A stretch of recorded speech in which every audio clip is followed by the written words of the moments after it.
નમસ્કાર.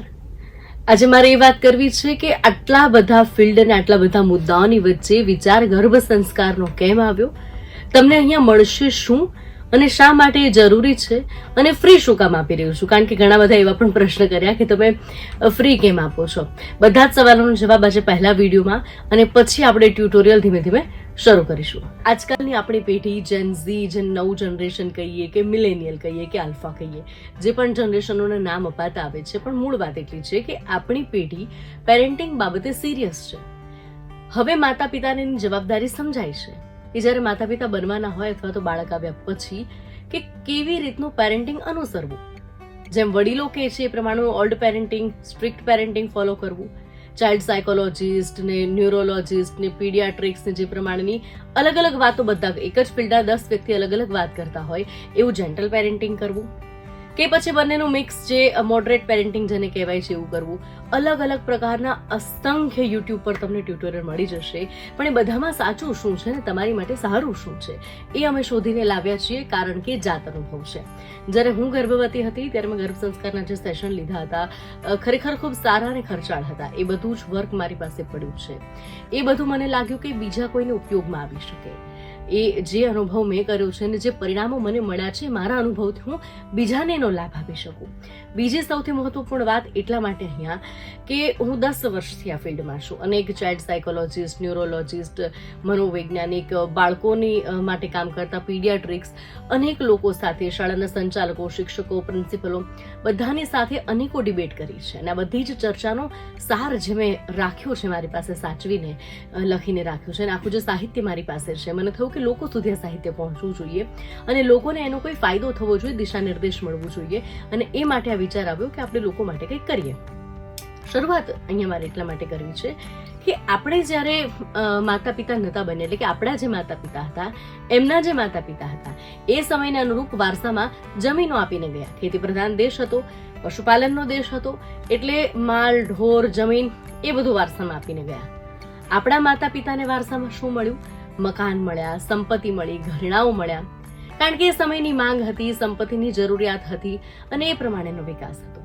આપણને વારસામાં એજ્યુકેશન મળ્યું, જે ખૂબ જરૂરી હતું, જે ભૂતકાળમાં નથી મળ્યું. આપણને એજ્યુકેશન મળ્યું, એક સ્ટેબિલિટી મળી, ઇમોશનલ સપોર્ટ મળ્યો. આવનારી પેઢીની જરૂરિયાત શું છે? આગામી પેઢીની જરૂરિયાત એ છે, કારણ કે હવે સમય એઆઈનો યુગ છે, આપણને બધાને ખબર છે. એઆઈના યુગમાં કોઈ પણ ફિલ્ડમાં હોય માણસ, ડોક્ટર હોય, એન્જિનિયર હોય, કે કોઈ શિક્ષણ ક્ષેત્ર સાથે જોડાયેલો વ્યક્તિ હોય, સિવિલ એન્જિનિયર હોય, સરકારી ખાતામાં છે, ગમે તે ક્ષેત્રમાં તમારું બાળક જશે ત્યાં એને ક્રિએટિવિટી જોશે. હવે સર્વાંગી વિકાસવાળું બાળક જોશે. માત્ર મેથ્સ આવડે છે ને સીએ બની જાઓ, બાયોલોજીમાં રસ છે ને ડોક્ટર બની જાઓ, આ સમય હવે નથી. દરેક વિભાગમાં, દરેક ક્ષેત્રમાં બાળકને ક્રિએટિવિટી જોઈશે, એક આવડત જોઈશે. અને સર્વાંગી વિકાસ બાળકનો કેવી રીતે થાય એ ગર્ભથી થશે. કારણ એનું એવું છે કે આ બધાને એવું લાગે છે કે ગર્ભ સંસ્કાર આજકાલના ચોંચલાઓ છે. આવું નથી. ગર્ભ સંસ્કાર વર્ષોથી આપણા પુરાણો શાસ્ત્રોમાં નિર્મિત આ પદ્ધતિ છે.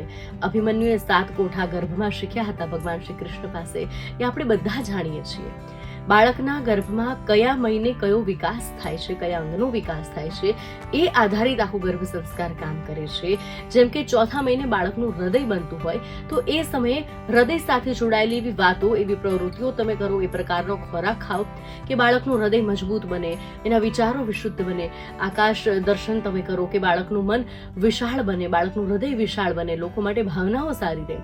6થા મહિને બાળકની તાર્કિક બુદ્ધિનો વિકાસ થતો હોય તો એ સમયે તમે ગણિત ગણો, તમે તર્ક શક્તિને લગતા પુસ્તકો વાંચો. એટલે આખી એક પદ્ધતિ છે. કયા મહિને શું વાંચવું, કયા મહિને શું કરવું, કયા મહિને શું ખાવું, કેવી રીતે શું કરવું કે બાળકનો સર્વાંગી વિકાસ કરી શકાય. એ બધું જ જો બજારમાં લેવા જઈએ તો ખર્ચાળ પણ બને.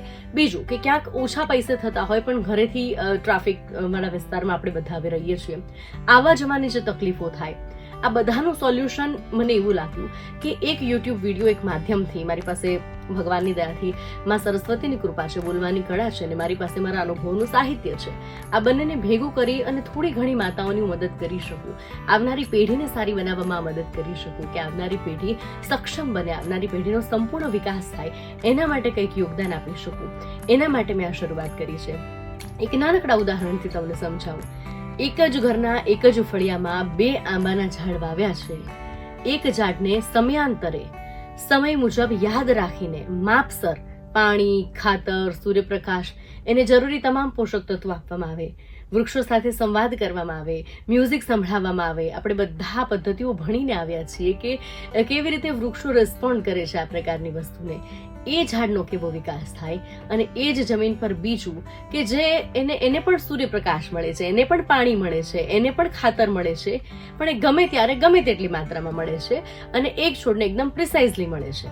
બંનેના ફળમાં જમીન આસમાનનો ફરક હશે, કારણ કે એક બીજ એનું એ છે, જમીન એની એ છે, પણ એનું ફળ અલગ કેમ આવે છે? કારણ કે એને ખૂબ જ પદ્ધતિસર એનો ઉછેર કરવામાં આવ્યો છે. આ પદ્ધતિસરનો ઉછેર આપણા બાળકનો થાય, એનું ભવિષ્ય એવું બને.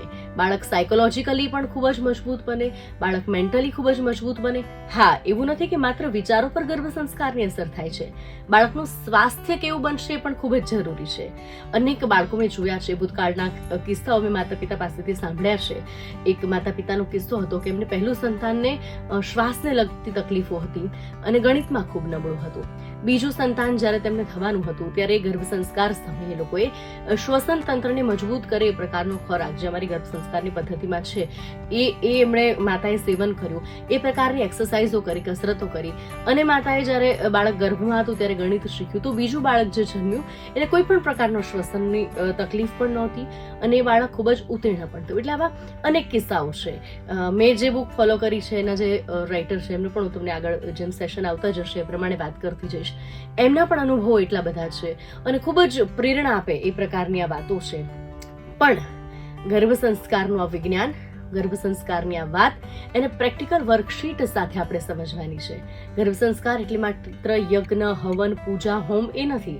સાયન્ટિફિકલી કેવી રીતે બાળકને સંસ્કાર આપી શકાય, બાળકના માનસિક વિકાસ કેવી રીતે થાય, બાળકને ઇમોશનલ સ્ટેબિલિટી કેવી રીતે આપી શકાય, આવનારા બાળકને વારસામાં કેવી રીતે આપણે સારો આઈક્યુ આપી શકીએ, આ પ્રકારની જે વાતો છે આપણે અહીંયા શીખવાની છે. મારા ખુદના અનુભવથી હું આ બધું તમારી સાથે શેર કરવા જઈ રહી છું. સમયાંતર એટલે સપ્તાહમાં એક વિડીયો, એક ટ્યુટોરિયલ સાથે આપણે વાત કરીશું. તમારા સંપર્કમાં આવતી જેટલી પણ ગર્ભવતી માતાઓ છે એમને તમે આ વિડીયો શેર કરજો અને એમને પણ વિનંતી કરજો કે એ ફોલો કરે, જેથી એમને ભવિષ્યમાં આગળના જે સેશન્સ છે ફ્રીમાં મળતા રહે. એવું નથી કે ગર્ભ સંસ્કાર માત્ર ગર્ભવતી માતાઓ માટે છે. પિતાની બાળક સાથે જોડાણ કેવું હોય, પિતાની શું અસરો થતી હોય છે, એક પિતા સાથે બાળકનું જોડાણ બાળક ગર્ભમાં આવ્યાના પહેલા જ દિવસથી હોય છે, એ મેં ખુદ અનુભવ્યું છે. હું મારા અનુભવો અને એમના આધારે તમને કહીશ. મારી દીકરીની ગર્ભમાં એકદમ સ્પેસિફિક મુમેન્ટ હતી કે જ્યારે જય આવતા હોય, એટલે કે એના પિતા મારા હસબન્ડ છે એ આવતા હોય, જ્યારે બોલાવે, એ જ્યારે અવાજ કરે, બાળક બધું જ અનુભવતું હોય છે. બાળક ગર્ભમાં મા સાથે જેટલું જોડાયેલું હોય છે એટલું જ ઇમોશનલી પિતા સાથે ગર્ભથી જ જોડાયેલું હોય છે. એ કનેક્શન કેવી રીતે રાખી શકાય, ગર્ભ સંવાદ કેવી રીતે કરી શકાય, કઈ કઈ બાબતો બાળકો સાથે કરી શકાય, મેડિટેશન અને યોગ એમાં કેવી રીતે કરી શકાય, માતા અને બાળક બંનેનું સ્વાસ્થ્ય કેવી રીતે સચવાય. એવું નથી કે ગર્ભ સંસ્કારથી ખાલી બાળકને જ ફાયદો થશે, ગર્ભવતી માતાના સ્વાસ્થ્યને પણ ખૂબ ફાયદો થાય છે. માતાના મૂડ સ્વિંગ્સ ઓછા થાય છે અને ક્રેવિંગ્સ ઓછા થાય છે. એના શરીરમાં જે ફેરફારો થઈ રહ્યા છે, જે બદલાવ થઈ રહ્યા છે, એને સમજવાની અને એને સહન કરવાની શક્તિમાં પણ ખૂબ જ વધારો થાય છે અને ઇમોશનલ સપોર્ટ પણ માતાને મળતો હોય છે. બાળક સાથેનું જે ઇમોશનલ જોડાણ, જે બોન્ડિંગ એને ગર્ભ સંસ્કાર અને ગર્ભ સંવાદમાં જે અનુભવાય એના કારણે મમતા આપણે જેને કહીએ છીએ એ માતાની ઇમોશનલ મમતાને પણ ખૂબ જ અસર થતી હોય છે. મેં અનુભવી છે અને એ મારે તમને બધાને આપવી છે અને એ પણ મારે તદ્દન નિઃશુલ્ક આપવી છે. એટલે એવા લોકો, બીજું મહત્વપૂર્ણ વાત કે ગર્ભ સંસ્કાર એ બાળક ગર્ભ રહ્યાના જન્મ સુધીની યાત્રા નથી. એ જ્યારે માતા પિતાના લગ્ન થાય છે, પરણે છે, એમનો જે શારીરિક જીવનની જ્યારે શરૂઆત થાય છે ત્યારથી લઈને બાળક જ્યારે 5 વર્ષનું થાય છે ત્યાં સુધીની આખી યાત્રા એ ગર્ભ સંસ્કારની છે. આશા રાખીએ પ્રતિસાદ જો અમને સારો મળશે તો અમે જીવનના 16 સંસ્કારો પર પણ જઈશું અને બાળકની ઉછેર પદ્ધતિ પર પણ વાત કરીશું. પણ શરૂઆત ગર્ભ સંસ્કારથી કરવી છે. એટલે એવા લોકો જે નવયુગલો છે, જેમના નવા લગ્ન થયા છે, બાળકના જન્મ પહેલા જ્યારે તમે વિચારો છો કે મારે એક સંતતિના દુનિયામાં લાવવી છે, દેવી આત્મા આવે, એક સારી આત્મા આવે, એક સારો જીવ આ પૃથ્વી પર આવે અને સારા જીવને આકર્ષવા માટે તમે શું કરી શકો, ગર્ભાધારણની સાચી પ્રોસેસ શું છે, ગર્ભધારણથી લઈ અને બાળકના જન્મ સુધીની તમામ પ્રોસેસોની આપણે વાત કરીશું અને તમામ ટ્યુટોરિયલ અમે તમને આપીશું. એટલે જેટલા પણ લોકો આજે ઇન્ફોર્મલ વિડીયો છે મારો કે અમે આગળ તમને શું શું આપવાના છે અને કયા આધાર પર, જેનાથી તમે પૂરા વિશ્વાસ સાથે અમને ફોલો કરી શકો, અમારી સાથે જોડાઈ શકો અને અમારે જે આપવું છે તમને આપી શકીએ અને ભારતની આવનારી પેઢી, ભારતનું આવનારું ભવિષ્ય ખૂબ જ સુદૃઢ અને સબળ બનાવી શકીએ. બાળકોને ગર્ભ સંસ્કાર થકી ભારતની આવનારી પેઢીને, આવી નવી જનરેશનને આપણે સારી બનાવી શકીએ. એના માટે આપ અમારી સાથે જોડાઓ એ જ અપેક્ષા રાખીએ. નમસ્કાર.